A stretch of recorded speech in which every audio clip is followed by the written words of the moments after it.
क्या शीघ्रता है मामा श्री।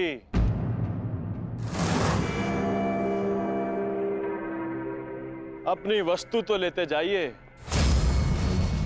मार्ग लंबा है, काम आई।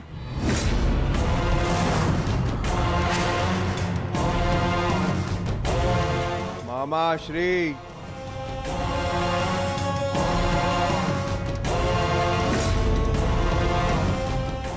मामा श्री, आप ये भी भूल रहे हैं।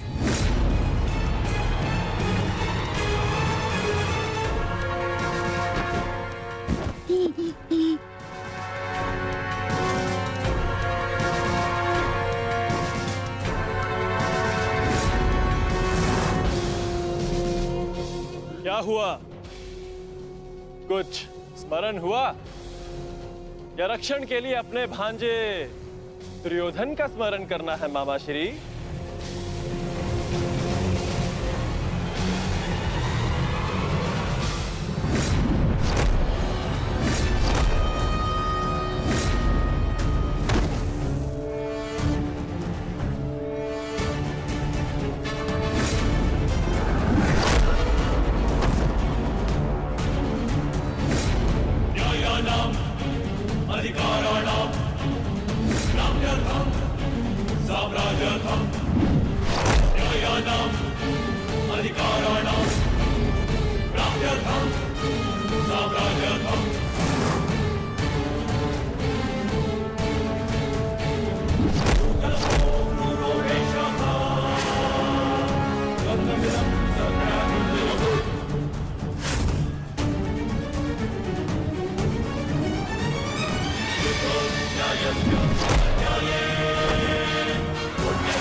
मामा श्री के प्राण संकट में, उनकी रक्षा के लिए मुझे शीघ्र अतिशीघ्र वहां पहुंचना होगा।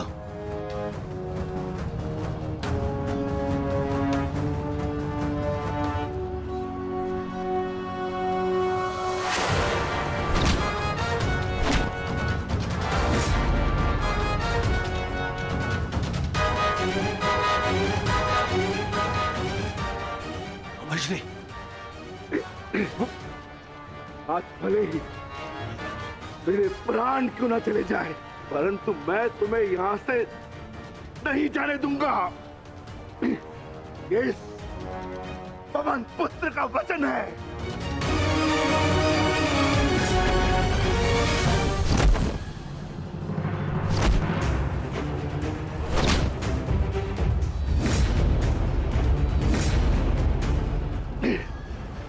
स्मरण है ना दुर्योधन, उस दिन हम विवश होकर पांचाली का अपमान देखते रहे।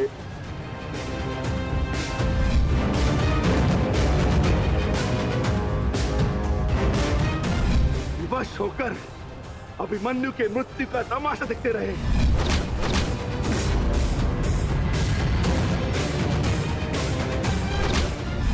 वर्ण है ना नीच,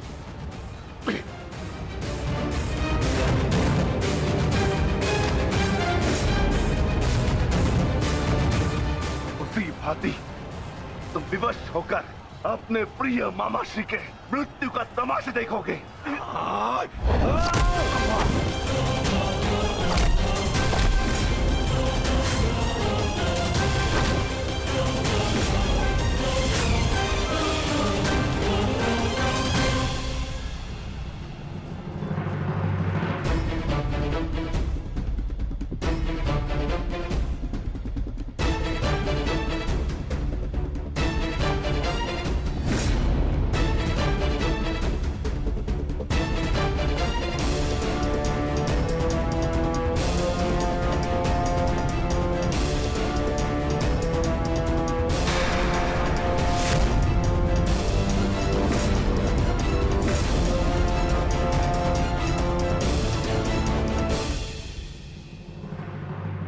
किसी को कोई वस्तु दें तो पूर्ण रूप से देनी चाहिए अनुजो।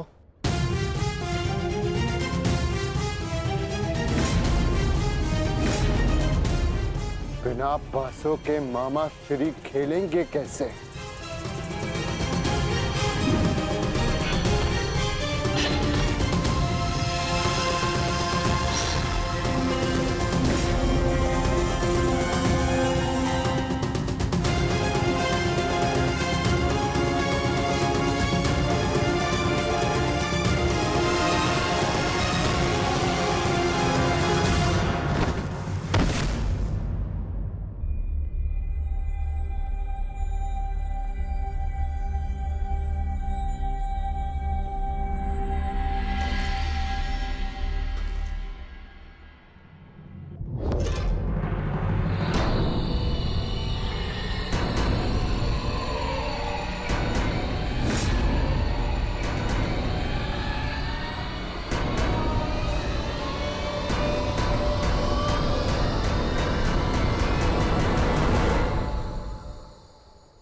साम्राज्ञी,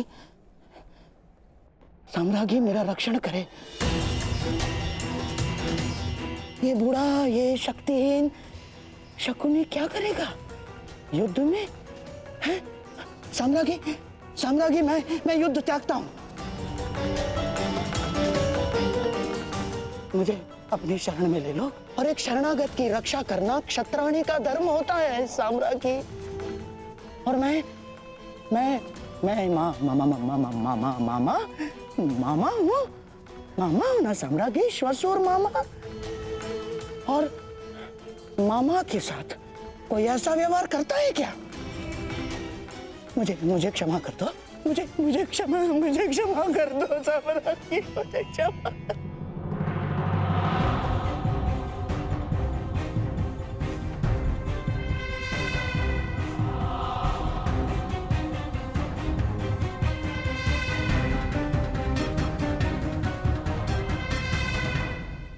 क्षमा कर दो साम्राज्ञी, मुझे क्षमा।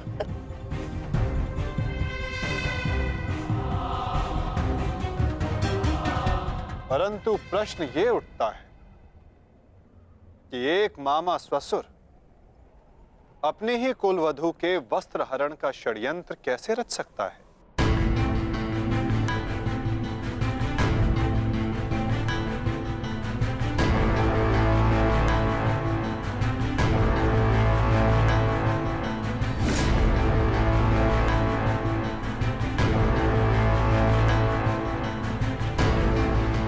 एक शरणागत की रक्षा करना धर्म है, किंतु एक पापी की रक्षा करना अधर्म। परंतु आपने साम्राज्ञी से कुछ मांगा है। आपकी प्रार्थना अस्वीकार करने से उन्हें अपयश मिलेगा।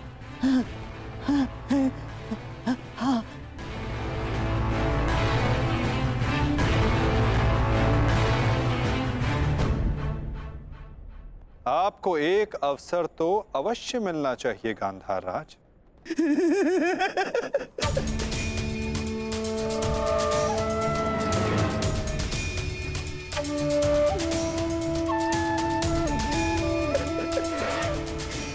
माधव, माधव आप धन्य हैं। आपने मुझे क्षमा कर दिया। माधव, मैं गांधार चला जाता। हाँ, मैं गांधार लौट जाऊंगा। हाँ, मैं गांधार लौट जाऊंगा।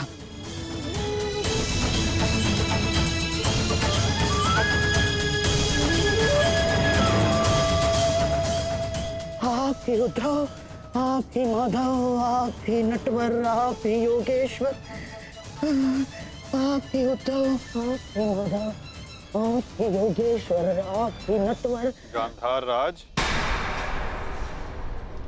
किंतु क्षमा आपको अभी मिली नहीं है। आप ही ने तो कहा था कि आप युद्ध के योद्धा थोड़ी ना हैं।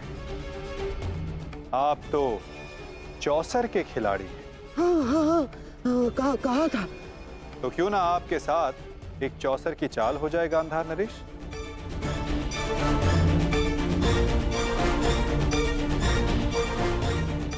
और इस चौसर में आप विजयी होते हैं या पराजित, ये निर्धारित करेगा कि आप गांधार जाएंगे या यमलोक।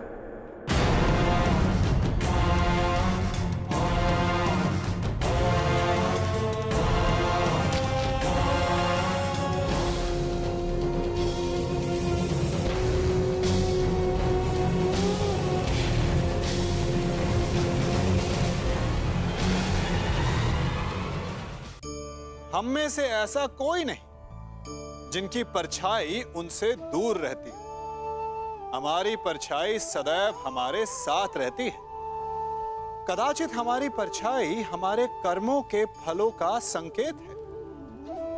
कदाचित इसी कारण कई बार हमें अपनी परछाई से भय भी लगता है, परंतु इस भय से निवारण पाने का एक साधन अवश्य है। वो है सूर्य की ओर मुख करना या किसी प्रकाश के स्रोत की ओर मुख करना, क्योंकि तब हमें हमारी परछाई दिखाई नहीं देती। यदि इसे जीवन के संदर्भ में देखें तो ये प्रकाश का स्रोत शुभ कर्मों की चेतना है। यदि आपके मन में शुभ कर्म करने की इच्छा है तो आपको कभी भी अपने कर्मों के फल का भय नहीं होगा, क्योंकि यदि आपका मन शुद्ध होगा तो आपके कर्म शुद्ध होंगे और शुद्ध कर्मों का फल कभी अशुद्ध नहीं हो सकता। हमें दुर्योधन के थकने की प्रतीक्षा करनी होगी, और आज युक्ति भी तभी काम आएगी जब दुर्योधन में लड़ने का बल शेष ना बचे, क्योंकि दुर्योधन को स्वयं दाऊ ने गदा युद्ध में शिक्षित किया है।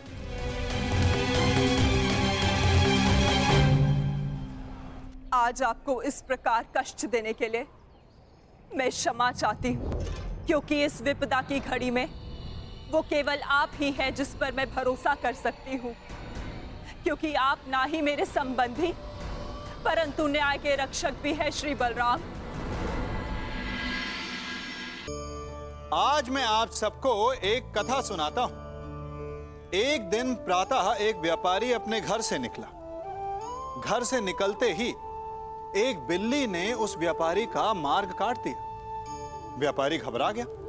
वो फिर से घर लौट गया और शुभ घड़ी की प्रतीक्षा करने लगा। और जब वो पुनः अपने घर से निकला तब वो वाहन जा चुका था जिससे राजा तक पहुंचकर उसे भेंट देनी थी। राजा को भेंट नहीं मिली। राजा क्रोधित हो गए। राजा ने उस व्यापारी का व्यापार बंद करवा दिया। इस कारण व्यापारी क्रोधित होकर घर पर अपनी पत्नी से लड़ बैठा। पत्नी अपने बच्चों समेत मैके वापस चली गई और उस व्यापारी के जीवन में यदि कुछ रह गया था तो केवल अंधकार। और इन सब का कारण वो उस बिल्ली को मानता रहा जिसने उसका मार्ग काटा था। ऐसा ही एक दूसरा व्यापारी राजा को भेंट देने निकला और उस व्यापारी का मार्ग भी एक बिल्ली ने काट दिया। वो व्यापारी तनिक घबराया, परंतु उसने आगे बढ़ना अधिक उचित समझा। राजा तक वो समय पर पहुंचा। उसने राजा को भेंट दी। राजा प्रसन्न हुए और राजा ने व्यापारी को अपना व्यापार बढ़ाने की अनुमति दी, स्वर्ण आभूषण दी। जब व्यापारी घर पर पहुंचा तो पत्नी को आभूषण और अपने बच्चों को देने के लिए वस्त्र थे उसके पास। हर ओर प्रसन्नता थी। समझ रहे हैं ना? दोनों के साथ एक ही प्रकार की घटना हुई, परंतु दोनों की प्रतिक्रिया भिन्न थी। ऐसा ही हमारा जीवन भी है। हमारे जीवन में प्रारब्ध का अपना स्थान है, परंतु उससे कई अधिक महत्वपूर्ण हमारी प्रतिक्रिया, हमारे सोच का प्रभाव है, क्योंकि यही हमारे जीवन को आकार देते हैं। इसलिए अपनी सोच को सकारात्मक रखिए। आपका जीवन सदैव आनंदमय रहेगा। गांधार राज, किंतु क्षमा आपको अभी मिली नहीं है। आप ही ने तो कहा था कि आप युद्ध के योद्धा थोड़ी ना हैं। आप तो चौसर के खिलाड़ी हैं। हाँ हाँ हाँ, कहा था। तो क्यों ना आपके साथ एक चौसर की चाल हो जाए गांधार नरेश?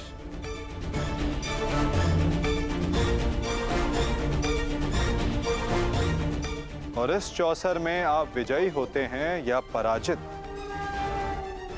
ये निर्धारित करेगा कि आप गांधार जाएंगे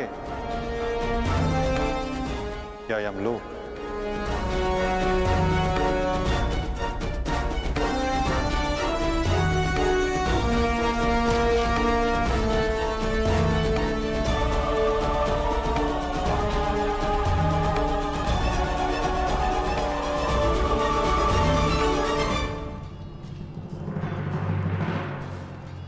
दुर्योधन, तुमने इस कुरुक्षेत्र को रचा था ना, तो आज स्वयं ही तुम इस कुरुक्षेत्र से जा नहीं पाओगे। मैं तुम्हें विवश कर दूंगा दुर्योधन, विवश कर दूंगा।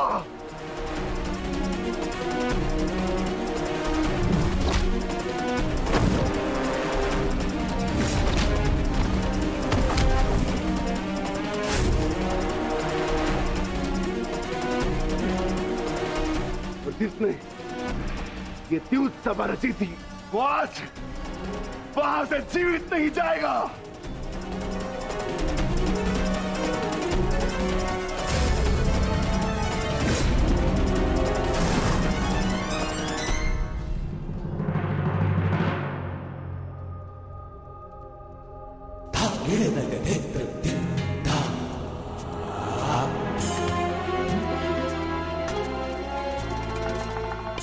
तो बताइए गांधार राज, क्या लगाएंगे आप दाव?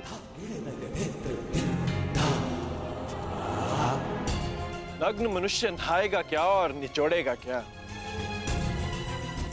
गांधार बहुत दूर है और हस्तिनापुर इनके पास नहीं। इनके पास केवल बाकी है तो इनका शरीर और इनके वस्त्र।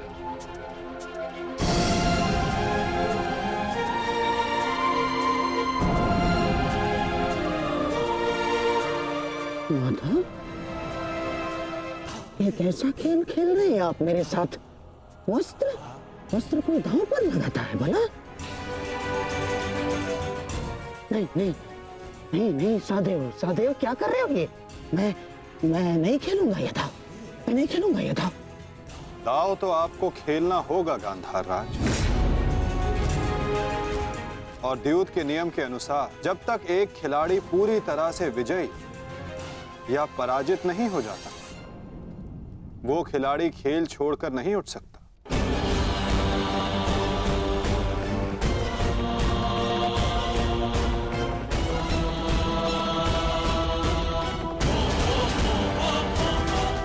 सखी,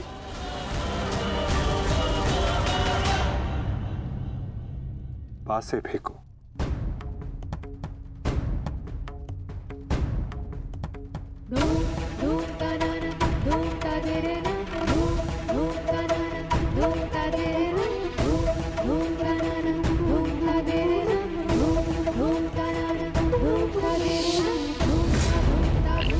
अब ये द्रौपद पुत्री पांचाली विधिवत तुम्हारी दासी हुई।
माधव स्मरण रहे, चौसर है ये।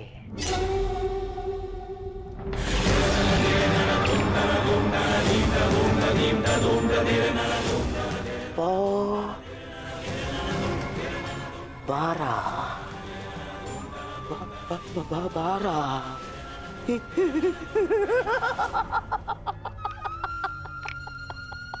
बस अब पौ 12 और विजय मेरी माधव।